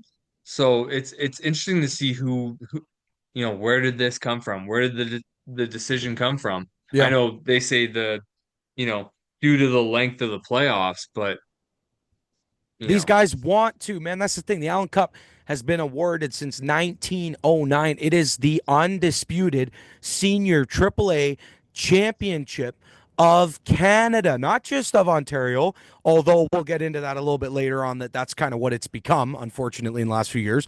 But these teams, you're telling me that an Elmvale bought in, and I'm not going to use Elmvale. I'm sorry to them. No, we should. No, I know we just talked to them. We shouldn't. Yeah, we shouldn't. But I'm just saying in general. I think all the OEHL teams who bought in and are not competing The now new for an Allen teams, Cup yes. should be the new teams. They should be asking questions. Absolutely. If you're a team, like let's say, look at the hat I'm wearing, the Elora Rocks, they got off to an excellent start. They're still one of the best teams in that South Conference. And they now, knowing there was an opportunity to bid for an Allen Cup and to play in the Allen Cup tournament against Wentworth, Stony Creek, Dundas, whoever it might be at the end of the Well, day. after Minto showed out last year, right? They Yeah, actually competed. there's these teams after Minto showed out. These other, thank you for bringing that up. These new teams that joined the OEHL at the $20,000 asking price believed that they would get a chance to compete for the Allen Cup, and they told themselves that they could. And I'm not talking, obviously, the teams like Ripley and Saugeen that are perennial contenders and Minto. Those teams, at the end of the day, they might not be as upset because they didn't just have to buy in and spend $20,000 to get into the OEHL to get told later that they don't get to compete for an Allen Cup. Look at Minto, they just got to compete for the Allen Cup, so they're not going to be complaining too much. They're going to go and try to win the Paxton Trophy. We're talking on behalf of the teams that just joined, the Petrolias, the Dunvilles, the Tilsonburgs, the Alloras, the Elmvilles, that they wanted a chance, and we can understand. I'm not saying that this is a big, huge deal, let's blow it out of the water, but maybe sympathize with these owners and understanding that it's a huge financial burden to own a senior hockey team. And when you're promised an opportunity to play and compete for the senior AAA championship on an Allen Cup, like Trey, we're talking, you talk about Petrolia, they've won an Allen Cup. Yep. I mean, you look at all the teams who have won an Allen Cup. Yep. I mean, obviously the Ottawa Cliffsides back in 1909. First champions. First champions. But yes, the Petrolia Squires have won a championship. What team are we talking about? The Kitchener, Yeah, I'm looking back. Drummondville, Galt. The Flying Dutchman in Kitchener, We talked about the Hornets, the Galt Hornets, Flying Dutchman. Petrolia Squires won back in '79. Yeah, These are teams that 79, man. These are teams we've talked about, and so these teams, I hope, And they won it in 81 as well. The Petrolia they won in Squires. 81 as well. They were a Right. dominant team. They went back in 83 and lost to Cranbrook, excuse me. But you look at, obviously, Cambridge came out after that, the Hornets iteration. They won the Allen Cup in I think it was like 83. And I mean, you look back at, well, what's that? We were talking about a stat the other day. Hamilton Tigers. yeah, the Tigers, which were formerly the Quebec Bulldogs, they won the Stanley Cup as the Quebec Bulldogs in 1912.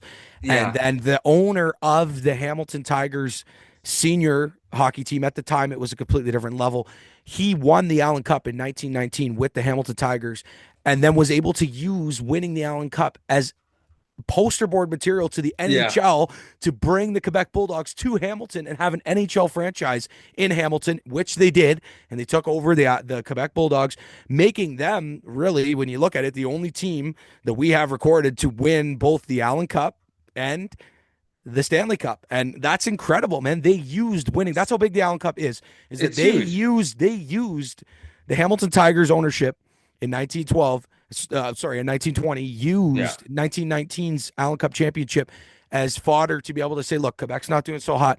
Bring them here. They spend 4 years in the NHL. They're the number one team in the NHL going into the 24 lockout when everything ended. And unfortunately, they were not able to continue their franchise. But that is incredible. You look at the history of this trophy. They used it, speaking of the OEHL and the Allen Cup, they used this as bulletin board material to attract these teams that were looking for a league once the old league split up. And now here we are. Now the OEHL is not competing, and we got further news on the Allen Cup that we're going to talk about in a few minutes. Like, look at these teams. So now you have Cambridge and St. Catharines. Big shout out to them. They joined the actual Allen Cup circuit, which is, of course, the loop that's been going between Dundas and the Hamilton general area for forever now. They were bought in at it's public knowledge that the asking price for an Allen Cup franchise was $100,000. That's public knowledge. So you get all this money being spent, and the Kaplan Group's asking for $100,000. And do I know if Cambridge or St. Catharines paid $100,000? Of course not. That's not my business. I haven't confirmed nor denied those rumors because the asking price was public knowledge. So it's not a rumor at this point. We know that they had to pay money to get in there. And that's what we're going to talk about. We're going to talk about public knowledge. We're not going to assume anything, but we're going to, everything that's been out there is out there, and we just want to talk about it. So yeah, you're right, Trey. That's what I'm saying. Though, is bulletin. This is bulletin board. It's bulletin board material. It's carrot dangled. It's all that stuff where it's just, the Allen Cup has it's It's unfortunately shifted, been man. that way. It's It's shifted. changed. It's changed. If you look back at the history of the Allen Cup and what it represents and what it means and what now we're heading towards, it's like, I mean, let's just Since COVID. since 2019, let's just face it, the Allen Cup tournament itself has been a completely different process, right? I'm not sure what exactly COVID did to the Western portion of the Allen Cup challengers, but they all went back to AA. They became what the OEHL Well, is. I was gonna say it's so interesting that they kind of died during COVID when the western side of AA just grew. Yeah. Like they took COVID and ran with it. Now, is it It opened the doors for the East, the West of all those leagues. And the Allen Cup just kind of well, sat let's there. let's go back. Let's go back and look. 2010, Sure. Fort St. John wins the Allen Cup. You go back 2011, Clarenville, they win. 2012, Prairie Thunder. 2013, Bentley Generals. 2014, Dundas. So there you go, an Ontario team that's still there and has been there forever. Dundas does an amazing job. Yes. 2015, Southeast Prairie Thunder again. 2016, Bentley Generals. 2017, Grand Falls Windsor Cataracts. Where'd they go? 2018, Stony Creek Generals. 2019, Lacombe Generals. And then it just got canceled for 3 consecutive years, all blamed on the COVID pandemic, which I understand, dude. Like, it was hard enough for the NHL to operate. But then you come back, you got Dundas, Wentworth, the last 3 champions. And Clarenville really was the only challenger when you look at it, like the only team that really could compete. Well, And being from my area, you had the Brampton Buccaneers, or whatever, and we just um a lot of those guys ended up coming to play for NPHL teams. yeah, well, that's the thing with the NPHL slash the old leagues, so the EOSHL, Sure. whatever, the OEHL when they rebranded during COVID, they continued to operate, and having the Allen Cup not be able to be hosted for those 3 years, I do question if that did impact everything. And now, I mean, you're looking at it, and we're looking at the way that things are shaping up, and we got another breaking news story that we received information on, and this is all fresh. This is hot news. Deer Lake out east drops out of the Allen Cup 2026. Yeah, And this came out on their Facebook page just I'm the I'm other gonna day. let you read the news story, but we're circling around this issue because we want to get to the bottom. Sorry, I'm shaking my camera here, but we want, as journalists, to get to the bottom of what's going on in the Allen Cup right now. And Trey, we've said it this whole episode. We want to bring everyone together. We want to, kind of conglomerate this whole thing, but we also want to know what's going on in these leagues, and what's going on in the Allen Cup is something we're interested in. And there's news stories coming out, and we just, like you said, we just talked to Elmvale, OEHL not playing in the Allen Cup, and now we have a news story coming out of Deer Lake. yep, it's the Telegram and the Who published it.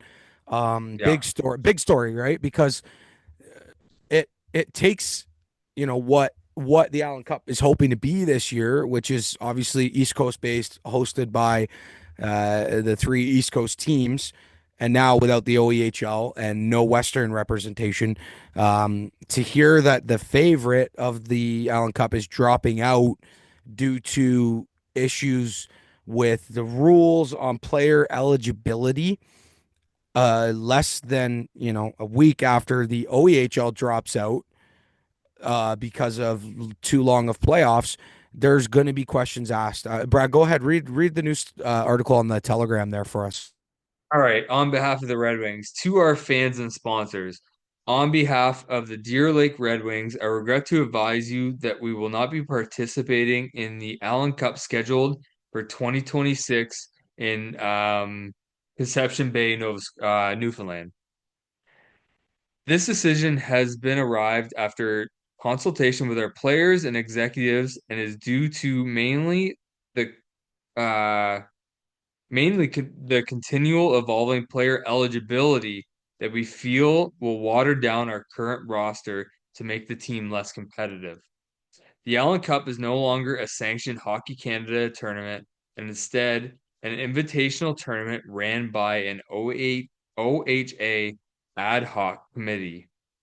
Despite many attempts to meet the changing requirements in the tournament, we have concluded that our efforts would be best spent exploring other more potentially exciting opportunities for fans in our team. In the meantime, we will continue to focus on providing entertaining and winning hockey for our devoted fans and sponsors. Yours truly, Bern Dulmont, President, Deer Lake Red Wings. Wow, like that's hot. That's hot right there, man. That's like Deer Lake came out swinging at the end of the day. They came out swinging, Brad. And Honestly, as I'm reading it, I apologize for my reading. I'm more baffled by the statement than anything. well, you think about that they called it out, and I Yeah. know that people have had issues with Hockey Canada for a long time. Trust me, this is not anything new. But they're basically saying in a roundabout way that this is an OHA run tournament. Let the OEHL Allen Cup teams have their fun. We don't want to be part of it because they're uh, taking what is this sacred, over 100-year-old tournament, this trophy that has been awarded since the 1910s, from coast to coast. That's from Newfoundland across to British Columbia. And why is the OHA? Why are they taking control? And I get it. Yeah. People would say that, well, the money is in Ontario, right? I get Sure. that. But at the end of the day, now that you see there's no Alberta representation, there's no British Columbia representation, there's no Saskatchewan representation, there's no Manitoba representation, there's no Quebec. So I can tell you the representation because we talking about who's left.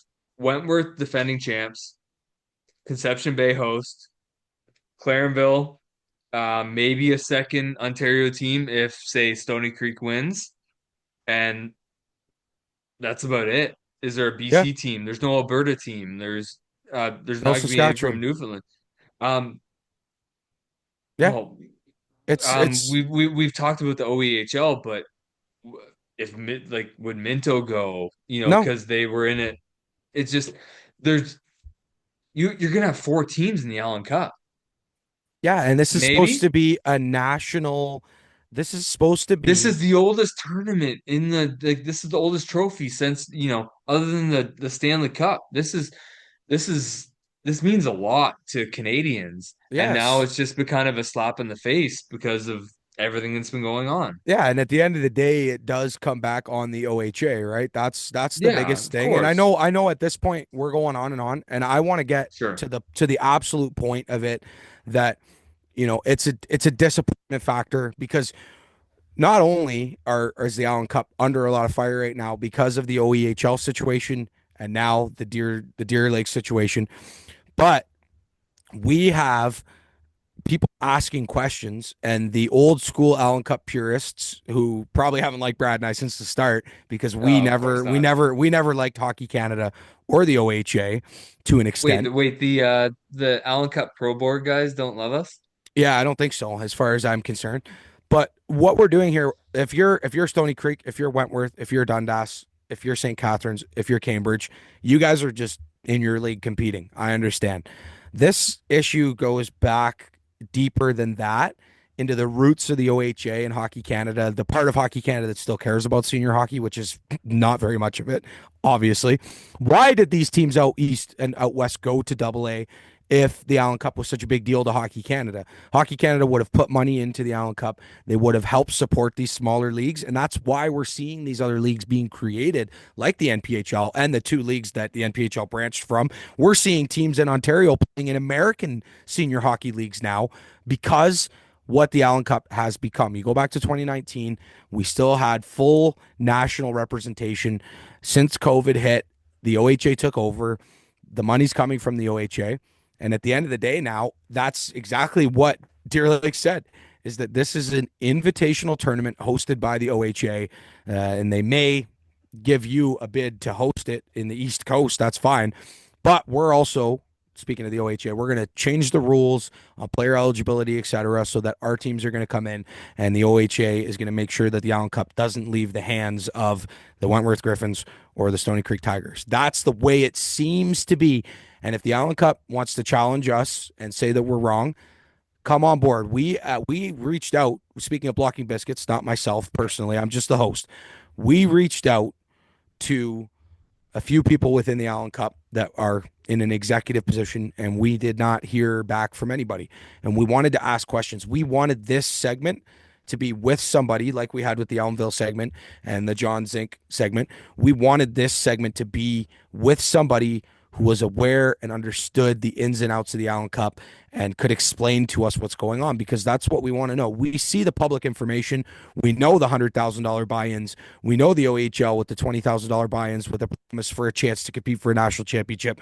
We know Deer Lake's backing out. We know the OEHL backed out. And now we're down to the 5 teams in Ontario and 2 teams in the East Coast.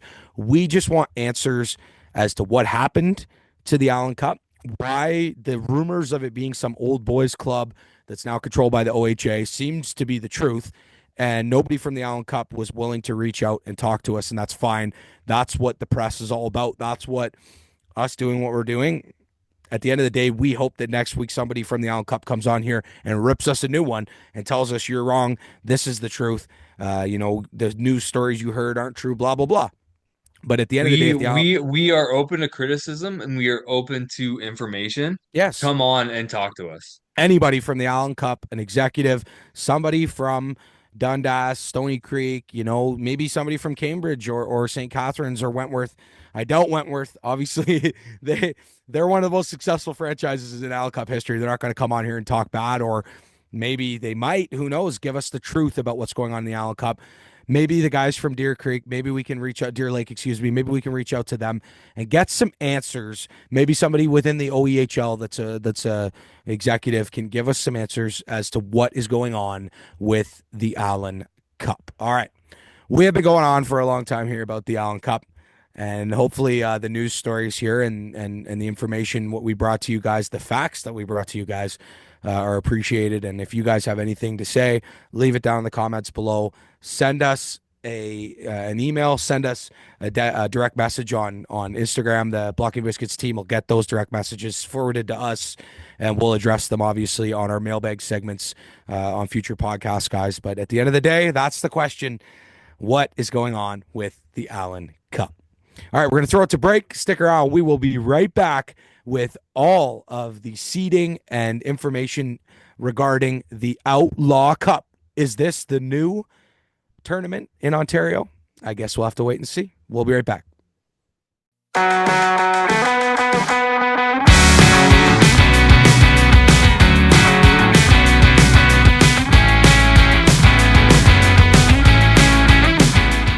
All right, welcome back inside the Blocking Biscuits studios of Mr. Treh Hamilton, your host, and Mr. Brad Thompson, your executive producer. This has been an incredible episode 1. We've got so much to cover, and that we've already covered, and the interviews. It's been a great time. All the controversies, the questions we have for the Allen Cup, everything. We left everything, out on the line tonight, and we had one final talking point to get to before we close out the show, and we kind of were teasing it all episode because we opened the show talking with John Zinck, the co-owner of the NPHL, and they're super excited about their year-end tournament that's coming up, the Outlaw Cup tournament. Again, with that job that Deer Lake threw at the OHA, that's what the Outlaw, by the way, stands for. It's Outlaw Cup, non-sanctioned, bunch of teams that have kind of formed their own situation, their own league, and they're one of our favorites to cover. Obviously, we get to cover all 3, but the NPHL is such a vast league. You get teams all the way in Shawville and Pagan Falls, Quebec, all the way down to Tilbury, Ontario. Like, what a spread. What a talented league as well. There are some questions with, the top teams versus the bottom. That can be said in any league, right? So they're going to be meeting up for their year-end tournament, as John talked about on his interview with us, Brad. And I'm really looking forward to the tournament. And now that they've released the seeding and how it's all going to work out, why don't you just give us a quick breakdown of that, and then I'll get into the teams and we'll let the people know what's going on. Well, yeah, we've kind of had the conversation about it, and I think a lot of teams have had the conversation about it. Is how's it going to work out? So just, I mean, we're breaking it down here. So, first place from each division in the regular season. So that's Capital and the Metro. So that's four teams from the Capital, two teams from the Metro, um, and then the wild card is whoever wins the championship. So you've got 7, 8 there. Whoever wins the Capital and the Metro gets a 7 or 8 seed. But then we talk about, say, Smith Falls. They're sitting in first place right now. If they win the Capital, then the wild card. There's a lot of scenarios that could happen. So, Trey, I don't know if you want to get into our. We've got the top six here, and then we can Yeah. get into the wild card situation. Yeah, so the wild cards are the one thing that everybody was asking about. Yeah.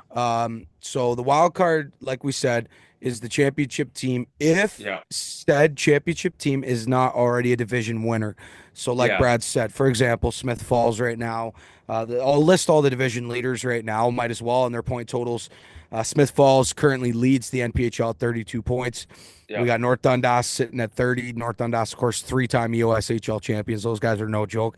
Manotick Mariners, one of also Blocking Biscuits favorites. I've heard that those. Yeah, We'll have to there. do something with Manotick for sure coming up. A lot of number one spots for them on those power rankings till they unfortunately suffered that first loss. But anyway, Yeah. Manotick is tied with North Dundas. They're in the 2-3 seeds right now at 30 points.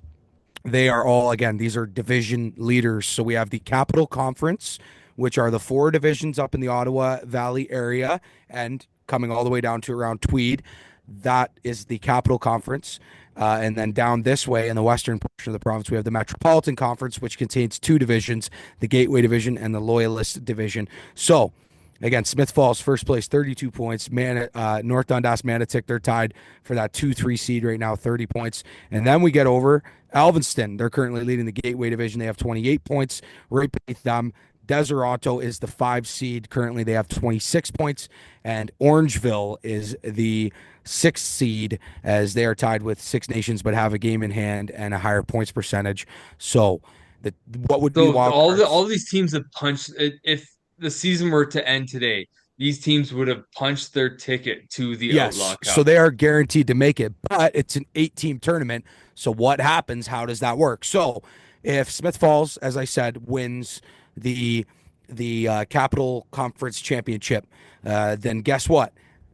They obviously already have a bye into They've already the punched their Outlaw Cup. ticket. So what would happen? Well, what would happen is all the teams that won their divisions would be seeded accordingly, and then if, as I said, one of the division leaders wins the championship of their respective league, the next highest point total after the 20-game regular season is said and done across the entire league will be taken as the wild card. So, for example, as of right now, because we don't have a league champion, the wild card spots would be Strathroy would be the 7 seed with 26 points, and the Madawaska Valley Wolves would be the 8 seed, and they have 22 points. How does that work? Well, it's because Strathroy and Madawaska Valley are the 2 highest ranked in terms of point total teams in each respective conference that were not division winners. Now, it's crazy to see Strathroy up there, 26 points. They're a wild card team, and that's currently what Deseronto has. But I As mean, a division leader. all this could be thrown out the window if, say, Stratford wins the Yeah. Metro, right? Yeah, so It- say that one- Orangeville. Yeah, once the playoffs start, this all gets thrown out the window. Exactly. So people were questioning the wild card when we were talking to people through Blocking Biscuits. They were like, "Well, how Yeah. can the wild card system work if say that Strathroy is 26 points and they finish the season, and then Tilbury wins the championship? How would Tilbury not make the Outlaw Cup?" So we got that all clarified. It's all finalized. John was going to break it down, but we're running out of time on our segment, so we're going to talk about it now. So We'll again, talk about it. if Tilbury or Stratford or one of those lower seeded teams, Six Nations, Woodstock, Halton, if one of Halton those Hills. teams pulled off the miracle and stormed all the way through and won the championship, they would not be left out of the Outlaw Cup tournament because they didn't have 26 points in the regular season. That's not how They this is going to they work. they take the 7 or 8 seed, right? So people that were saying that the championships and the playoffs mean nothing were completely wrong. That's not the truth. That's not the facts. The teams that win the championship or win their division are guaranteed. That's the way it's Yeah. going to be. So if Alvinston holds the 1 seed in the Metro and Smith Falls holds the 1 seed in the Capital, and they both go on and do what they're expected to do as the number 1 seed, and that's win the championship, then we bring in the Strathroys or the Madawaska Valleys or the Shawvilles, whoever gets in there. It's a real tight race over there, by the way. Durham's just on the outside. Lindsay's just on the outside. It's real tight. But at the end of the day, if you are Durham, Lindsay, Stratford, one of these teams, Tilbury, Woodstock, Six Nations, one of these other Halton teams, Hills. Halton, I wasn't going to forget them. Don't worry. You got the Jeez, jersey there. I'll keep plugging. Well, if one of those teams goes on a run and wins the league championship. So again, the league championship is considered the conference. So we have the Capital Conference. Maybe we'll put a little graphic on the screen. The Capital Yeah. Conference, the Metropolitan Conference.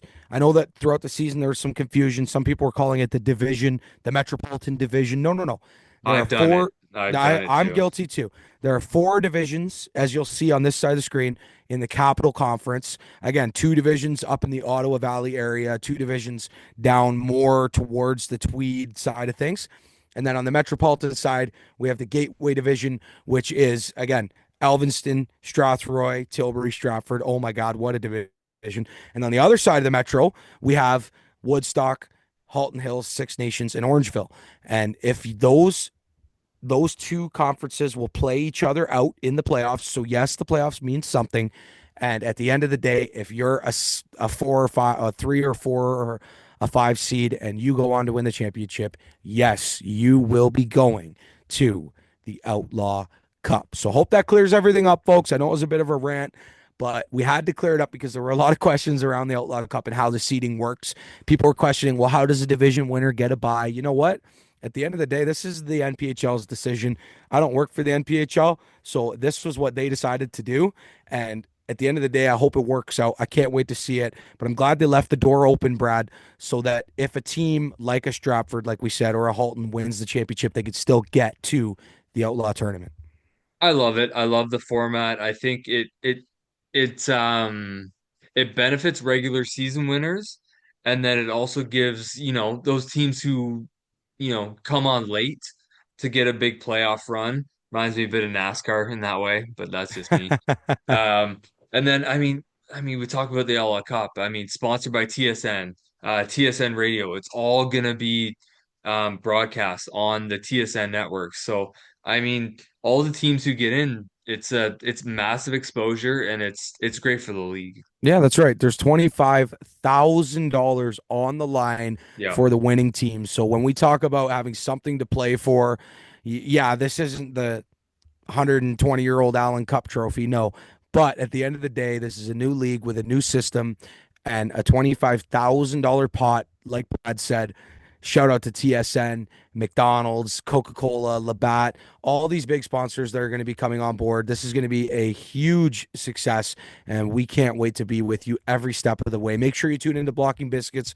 Follow us on Instagram, subscribe to our YouTube channel, and head to Spotify or Apple Podcasts, wherever you get your podcasts. That's where you're going to find the audio version of the Blocking Biscuits show.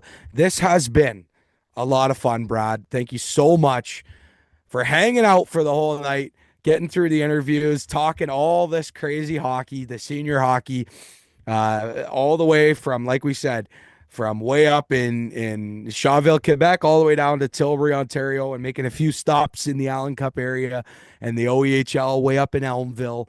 All the stops in between, Brad. I think we hit all the spots tonight, and it's been a great time. Great. It feels good to be back, buddy.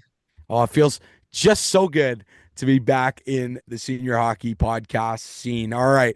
On behalf of Mr. Brad Thompson and on behalf of the entire team at Blocking Biscuits, I'm Treh Hamilton, your host. Thank you so much for tuning in, folks.